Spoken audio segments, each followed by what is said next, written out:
अमळनेर शहरातील दीपकनगर भागातील रहिवासी आणि जय योगेश्वर ज्युनियर कॉलेजचे प्राध्यापक अनिल दयाराम पाटील यांचा मोटरसायकलवर अपघात झाल्याने त्यांचा दुर्दैवी मृत्यू झाल्याची घटना 13 रोजी दुपारी 3 वाजण्याच्या सुमारास ढेकू रोडवर पोलीस स्टेशनच्या जवळ घडली।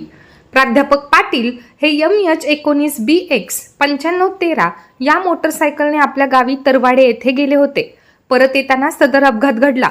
दुपारी रस्त्याच्या बाजूला ते पडलेले आढळून आले। अज्ञात वाहनाने मोटरसायकलला धडक दिल्याने त्यांचा जागीच मृत्यू झाला असावा असा प्राथमिक अंदाज व्यक्त करण्यात येत आहे। दरम्यान त्यांच्या दुःखद निधनाने दीपकनगरसह शिक्षण क्षेत्रातून हळहळ व्यक्त केली जात आहे।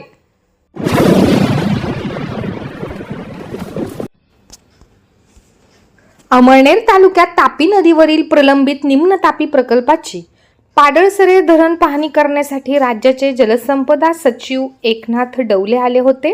यावेळी पाडळसरे धरण जनआंदोलन समितीच्या पदाधिकाऱ्यांनी त्यांची भेट घेऊन प्रकल्पाच्या कामाला गती देण्याची मागणी करत निवेदन दिले। सचिव डवले यांनी धरणाची पाहणी करत अधिकाऱ्यांकडून सविस्तर आढावा घेतला। त्यानंतर माजी नगराध्यक्ष सुभाष चौधरी, रणजित शिंदे, प्राध्यापक सुनील पाटील आदींनी प्रधान सचिवांना सांगितले की 1999 पासून पायाभरणी होऊनही राजकीय अनास्था व अपुऱ्या निधीमुळे हा प्रकल्प 2.5 दशकांपासून रखडला आहे। अवर्षणग्रस्त लाभक्षेत्रासाठी धरणाचे बांधकाम, भूसंपादन आणि पुनर्वसन वेगाने करून धरणात लवकर पाणी अडवावे, तसेच स्थानिक प्रश्न सोडवण्यासाठी धरणाच्या साईटवर प्रकल्प कार्यालय सुरू करण्याची मागणी निवेदनात करण्यात आली। या पाहणी दौऱ्याप्रसंगी अधीक्षक अभियंता गोकुळ महाजन, अभियंता M कडलक आणि समितीचे अनेक प्रमुख पदाधिकारी उपस्थित होते। दिवसभर उन्हातान्हात मोलमजुरी करून थकलेले शरीर आणि घरी परतल्यावर पुन्हा पाण्यासाठी अर्धा किलोमीटरची पायपीट, हे चित्र अमळनेर तालुक्यातील चिमनपुरी ते पिंपळे खुर्द येथील आदिवासी वस्तीसाठी गेल्या 10 वर्षांपासूनचे क्रूर वास्तव होते। मात्र आता हे चित्र कायमचे बदलले आहे। ग्रामपंचायतीच्या भगीरथ प्रयत्नांमुळे अखेर या वस्तीतील घरोघरी नळ आले असून दशकभराचा पाण्याचा वनवास संपला आहे। जून महिना सुरू होऊन 12 दिवस उलटले तरी उन्हाचा कडाका कायम आहे। गाव टँकर मुक्त असले तरी या आदिवासी वस्तीला पाण्यासाठी गावातील विहिरीवर अवलंबून राहावे लागत होते। उन्हाळ्यात महिला आणि ज्येष्ठ नागरिकांचे हाल तर बघवत नव्हते। पण आता ग्रामपंचायतीने सातत्याने पाठपुरावा करून पाणी पुरवठा योजना थेट आदिवासी वस्तीपर्यंत पोहोचवली आहे। आज प्रत्येक घरासमोर पाण्याचा नळ खळखळत असून नागरिकांच्या चेहऱ्यावर समाधानाचे हास्य फुलले आहे। केवळ पाणीच नव्हे तर या वस्तीतील अनेक वर्षांपासून प्रलंबित असलेला गटारींचा प्रश्नही सरपंच यांनी सोडवला आहे। भूमिगत गटारींची कामे पूर्ण झाल्यामुळे सांडपाण्याची समस्या कायमची मिटली असून परिसरात स्वच्छता आणि आरोग्याचे वातावरण निर्माण झाले आहे। हा ऐतिहासिक बदल घडवून आणण्यात ग्रुप ग्रामपंचायत चिमनपुरी ते पिंपळे खुर्दच्या प्रथम लोकनियुक्त महिला सरपंच वर्षा युवराज पाटील आणि उपसरपंच मीना पाटील यांच्यासह सर्व सदस्य यांच्या अविरत आणि अथक प्रयत्नांना यश आले आहे। मूलभूत सुविधा मिळाल्यामुळे आदिवासी वस्तीतील नागरिकांचे जीवनमान आता उंचावणार आहे। विकासाच्या मुख्य प्रवाहात या वस्तीला आणणारे चिमनपुरी ते पिंपळे खुर्द ग्रामपंचायतीचे हे पाऊल इतर गावांसाठी नक्कीच प्रेरणादायी ठरेल यात शंका नाही। किती दिवसानंतर पाणी भेटलं? काय गोष्टी घेतो भाऊ आहेत नाही आले दादा। आज काय वाटत राहा तुम्ही? आज मस्त वाटत नाही। हा, समाधानी वाटत राहा? मग समाधान म्हणजे काय काम नाही। हा, आज समाधानी कारक आहेत का तुम्ही? हा, कितला दिवस नंतर पाणी होणं तुम नाट आहे प्रत्येक घरे? हा, कितला आता आनंद आहे का? काय वाटत राहा बाई पाणी घर यावानंतर? हा हा, काय वाटत राहा तुमले आता ते का बरं वाटत राहा का? कितल्या वर्षानंतर पाणी होणं प्रत्येक घर?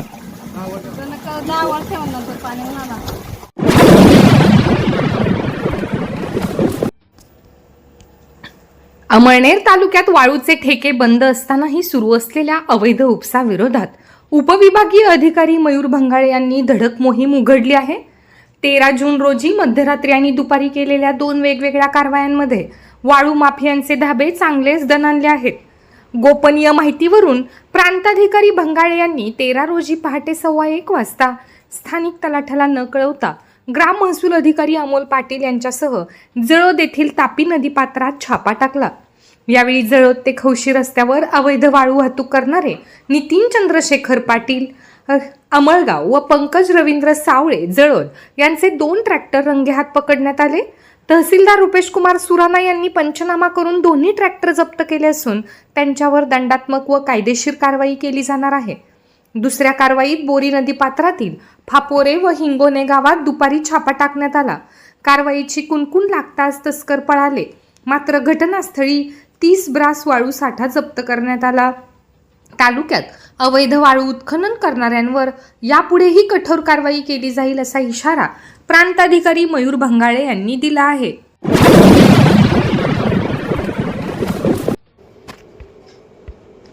अमळनेर शहराला पाणी पुरवठा करणारा जळोद डोहात फक्त 5-6 दिवसांचा पाणी पुरवठा शिल्लक आहे.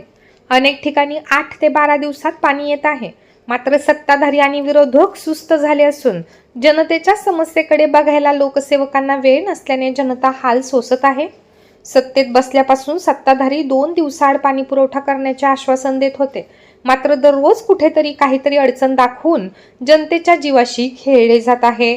यावर्षी पावसाळा उशिरा होणार असून अल निनोचा धोका कायम आहे. पैसे वाचवायच्या नावाखाली सत्ताधाऱ्यांनी आवर्तन घेतले नाही आणि आता जून महिन्यात आवर्तन मिळणार नाही.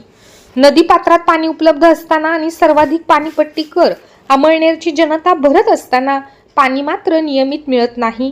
अधिकारी कर्मचारी पदाधिकारी यात समन्वय नसल्याने खाजगी कंत्राटी वॉलमन त्याला झोपायचे असते म्हणून मनमानी पद्धतीने पाणी सोडतो. पाणी पुरवठा कर्मचारी आणि अभियंते यांचे नियंत्रण नाही. ज्या ठिकाणी पाईपलाईन भरपूर आहेत तिथे खोदकाम करताना बांधकाम अभियंता, पाणी पुरवठा अभियंता, पालिका कर्मचारी थांबले पाहिजेत. खोदकाम काळजीपूर्वक किंवा माणसे लावून केले पाहिजे असे असताना JCB लावले जाते, कोठेही खोदले जाते आणि पाईपलाईन फुटते. पाणी पुरवठा बंद होतो. सत्ताधारी विरोधक सह कोणाला जनतेचे स्वैरसूतक नाही. जळोद येथे फक्त 6 ते 7 दिवसांचा पाणी साठा आहे.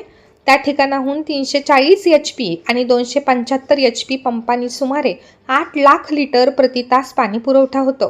तरी नियोजन नसल्याने आणि नगरसेवक आपल्या पद्धतीने पाणी सोडायला लावतात म्हणून जनतेला वेळेवर पाणी मिळत नाही. पाणी पुरवठा अभियंता बदलवण्यात आले. त्यांना 2 पदभार असल्याने ते रोज येत नाहीत.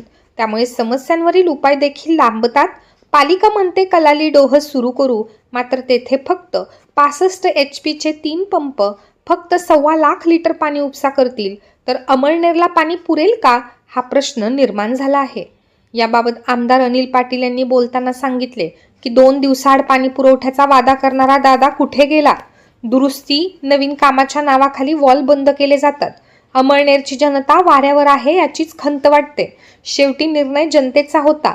पाणी उपलब्ध असूनही नियोजन नाही, नियंत्रण सुटले आहे. वेळप्रसंगी मोर्चा काढावा लागेल अशी प्रतिक्रिया त्यांनी दिली आहे. तर लेबर कॉन्ट्रॅक्टर जुना आहे. 3दा ठेका रद्द झाला. आचारसंहितेनंतर नवीन ठेकेदार बदलेल तेव्हा परिस्थिती बदलेल. अभियंता बदलला गेला.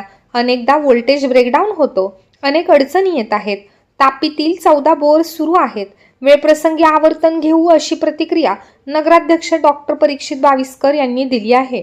तर पालिका कर्मचारी, अधिकारी, खाजगी कर्मचारी यांच्यात समन्वय नाही. 2-3दा बैठका घेतल्या, वॉलमन बदलले तरी गोंधळ कायम आहे. बॉडीने काटकसर करण्यासाठी आवर्तन नाकारले. आता जूनमध्ये आवर्तन मिळणार नाही. वॉलमन किंवा कर्मचारीची खोडसाळपणाची तक्रार आली तर कारवाई करेल असा निर्वाणीचा इशारा देत मुख्याधिकारी गणेश शिंदे यांनी पालिकेत सावळा गोंधळ सुरू असल्याचे सांगितले.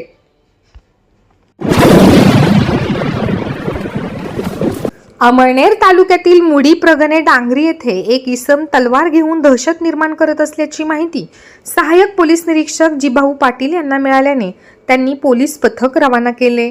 त्यावेळी मुडी येथे एक इसम हातात तलवार घेऊन उभा दिसला व त्याचे काही अंतरावर 8 ते 10 इसम उभे दिसले. त्यावेळी पथकाने हातात तलवार असलेल्या 34 वर्षीय भूषण दिलीप बडगुजर राहणार मुडी प्रगणे डांगरी याला मूठ नसलेल्या व कापड बांधलेल्या तलवारीसहित ताब्यात घेतले. या प्रकरणी मारवड पोलिसात शस्त्र अधिनियम अन्वये गुन्हा दाखल करण्यात आला असून पुढील तपास प्रवीण पारधी हे करीत आहेत.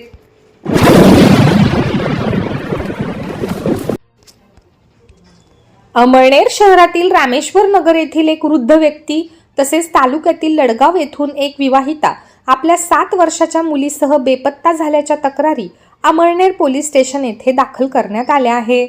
शहरातील रामेश्वर नगर येथील 60 वर्षीय नाना तुळशीराम पाटील हे 10 रोजी रात्री 9:30च्या सुमारास कुणालाही काहीही न सांगता घरातून निघून गेले. त्यांच्या कुटुंबियांनी त्यांचा शोध घेतला असता ते कुठेही सापडले नाहीत. अखेर त्यांच्या पत्नीने अमळनेर पोलीस स्टेशन येथे हरवल्याची तक्रार दाखल केली. नितीन मनोरे पुढील तपास करीत आहेत.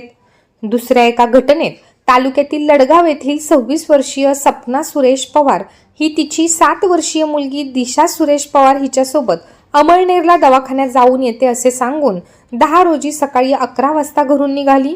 रात्रीपर्यंत ती महिला व तिची मुलगी घरी परत न आल्याने विवाहितेच्या पतीच्या तक्रारीवरून अमळनेर पोलीस स्टेशन येथे हरविल्याची तक्रार दाखल करण्यात आली. गणेश पाटील पुढील तपास करीत आहेत.